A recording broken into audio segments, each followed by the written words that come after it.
Right now at 6 on Connecticut's news station, some severe storms certainly left their mark all over Connecticut. Trees falling onto homes and power lines, creating a real close call for one family and leaving thousands without power. We're live in Newington and Avon, two towns with a lot of damage. The final report is released along with heart-stopping new body cam video in the 2022 murders of 2 Bristol police officers. Also, Husky Nation represented well in the NBA draft. 2 stars from the 2024 championship team now know where their pro careers will begin. All local, all morning.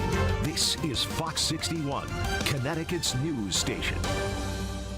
Good morning. Happy Thursday. Thanks for being with us here at Fox 61 and Fox 61 Plus America areas. And I'm Tim Lambers. Good morning. We're going to start with a look at the aftermath of the storms that moved through overnight. And boy, they were really rocking and rolling at times. Sure did. The storm created a show in the sky. Fox 61 viewer David Lovelace shared this video here. This is from West Hartford. He said it's more lightning than he's seen in a really long time. I saw a lot outside my house. Of course, right when I'm trying to go to bed. Of course. Look at how the wind shook this traffic camera. This is in Hartford. This is on I-91 near the interchange with I-84.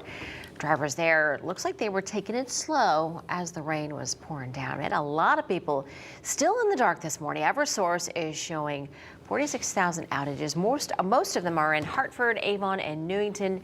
And nearly all of Goshen and Cornwall are without power. Actually, the number is a little bit more than 48,000 with EverSource right now. Crews are working to make those repairs, get them done as soon as they can.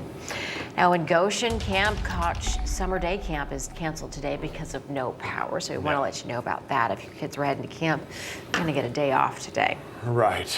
Yeah, and when we say no power, we mean 95, 99% of those towns have nothing right now. Winds gusting 60, 70 miles per hour in the heart of the storm as it moved through. Yeah, really impressive. Bradley International reporting about a 77 mile per hour gust.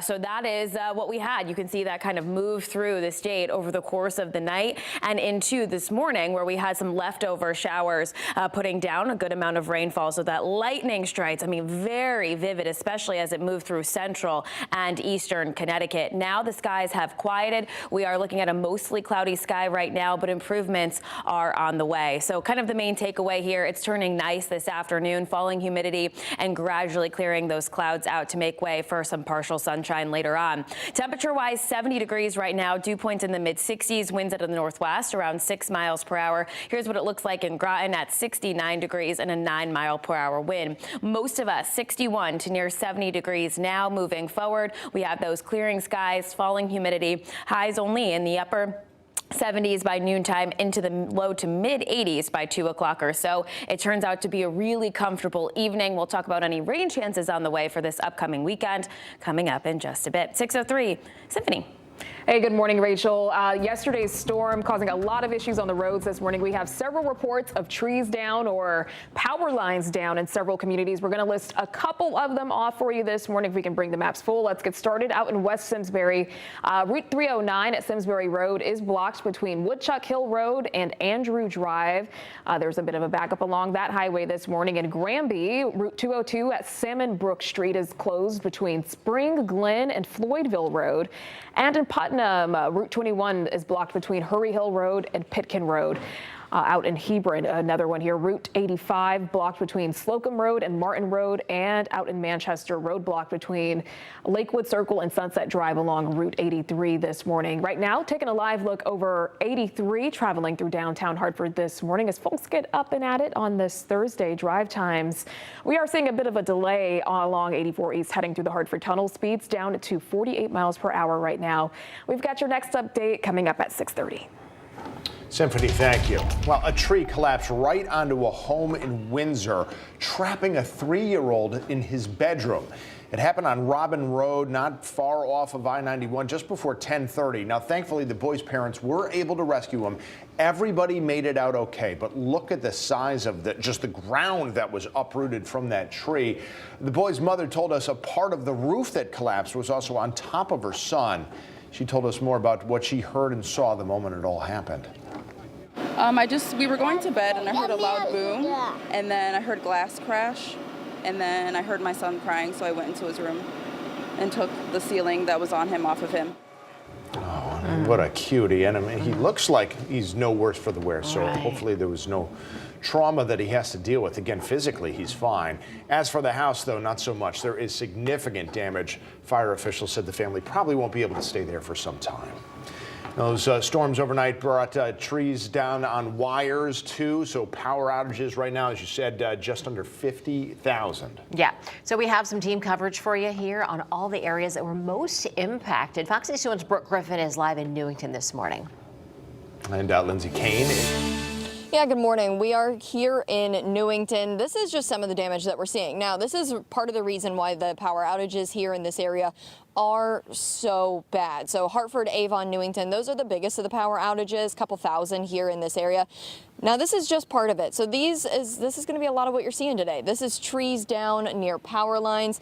Maybe you can see it from where we're standing. There are power lines that are just kind of hanging down, partially in the road, a little bit actually, but there's no power here in this neighborhood. My photographer lives across the street from where we're standing right now, and he said that those storms ripped through around 11:30 last night. He said they were incredibly powerful, just wind and rain everywhere outside of his window.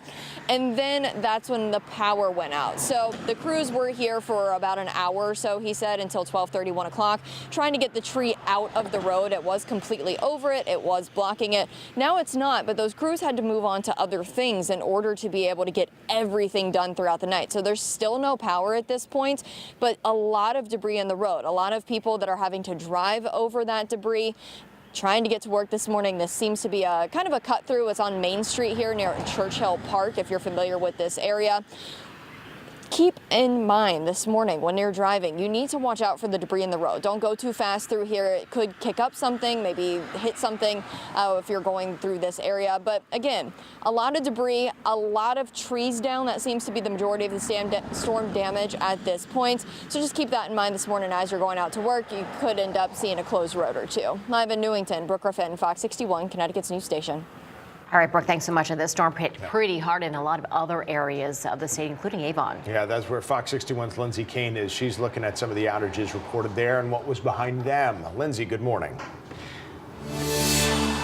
Hi, good morning. Yes, well, Avon was one of those harder hit areas with more than 2,500 customers still without power this morning. Now, crews are working very hard to restore power, but you can see here we're off of West Main Street. The traffic lights are out through almost all of West Main Street, so drivers in this area need to be careful. As you can see, the traffic lights are not on, so keep that in mind. Take caution as you're driving here. Now, power outage maps in our state show thousands of customers around Connecticut in the dark this morning. Last night, areas saw strong wind gusts and heavy rain, as we know, bringing down trees and in some cases power lines. Now, according to Eversource, illuminating, thousands of customers are still without power this morning. So it's important to note, if you see a down power line, don't go near it. Get inside, call police. Down wires can be extremely dangerous. So if you are without power or someone you know is without power, you can actually get on Eversource's app and update as to where that power is out. You can actually get tracking times, estimations on when your power will be restored. Live in Avon this morning, Lindsay Kane, Fox 61, Connecticut's news station. All right, Lindsay, thanks so much. Hope all the power gets back on soon for those folks. Well, meantime, this morning, a long-awaited final report and new body cam video revealing more about the October 2022 murders of 2 Bristol police officers. The 60-plus page report found that Officer Alec Iorato, who shot and killed the suspected gunman that night, was justified in doing so. Now, part of that footage, the suspect, Nicholas Bircher, can be heard making a threat towards one of the officers. I really want to hurt you right now. So bad. Yeah, man. Oh my God, I'm sorry. Tell him to get in the passenger seat, buddy. Tell him to get in the passenger seat, please. Like I won't. He doesn't listen from to me. 800 yards, yards. Now, according to police, Bircher showed no signs of stopping, firing his gun towards the officers when the third officer involved shot back, killing Bircher. Meanwhile, Bristol has a new police chief this morning. Mark Morello took the oath of office during a ceremony at City Hall. He was serving as the interim chief after 30-year veteran Brian Gould retired in April. Morello said his goal is to continue building upon the police department's legacy of greatness.